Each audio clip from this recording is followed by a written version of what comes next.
Dobar dan svima. Pogledat ćemo kako možemo iskoristiti dva alata za ubacivanje oblačića u vaš video. Dakle, pretpostavka je da ste izradili jednu sliku, oblačić, poruke, kao što vidite u lijevom dijelu, i od tog crteža ćemo izraditi oblačić s natpisom kojeg ćemo staviti u vaš video. Uzimamo image ili sliku, stavljamo u Klecky.com, to je online alat s kojim ćemo se poslužiti kako bismo izradili oblačić. Kao što vidimo, dodajemo novi sloj koji je proziran i stavljamo ga kao donji sloj. Uzimamo tu alfa efekt pod karticom Edit i pretvaramo postojeći oblačić u sjenu.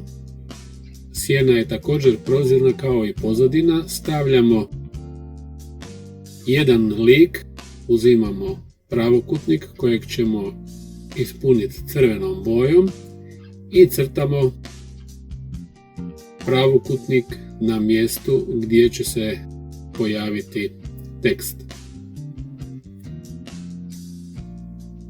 Dodajemo novi sloj u koji ćemo upisati željeni tekst. Naravno, prije toga ćemo izabrati boju teksta. Biramo crnu. Ubacujemo tekst u oblačić na način da upisujemo prvo slovo, otvaramo ponovo dodaj tekst, upisujemo drugo slovo,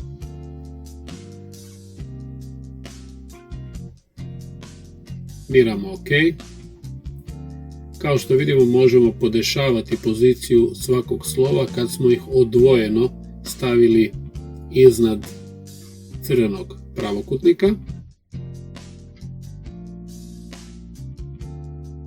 Vi možete pokušati upisati tekst, čitav tekst, u ovisnosti o obliku oblačića. Kako mi ovdje imamo jedan uzak i visok oblačić, onda sam odlučio upisivati slovo po slovo,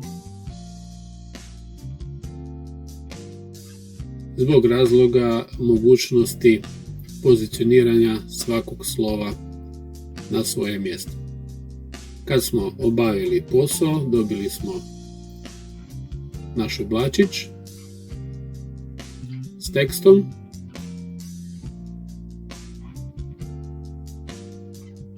I preuzimamo isti na lokalno računalo, obzirom da se radi zapravo o...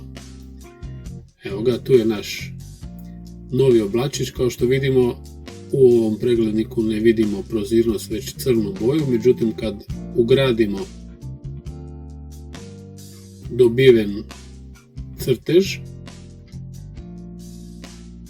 u postojeću kolekciju datoteka koju imamo u ovom video projektu, vidjet ćemo da je zapravo na poziciji gdje ćemo odvući u vremenskoj crti ili timelineu, da se radi zapravo o efektu prozirnosti. U Kdenlive ćemo iskoristiti efekt, znači nad objektom stvaramo efekt. Kad se otvori prozor za podešavanje efekta, možemo podešavati X, Y os,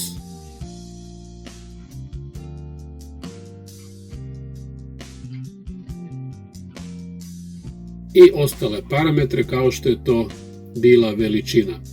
Dakle, veličinu smo smanjili postojećeg objekta, crteža, oblačića, na 40% ili kako vama odgovara.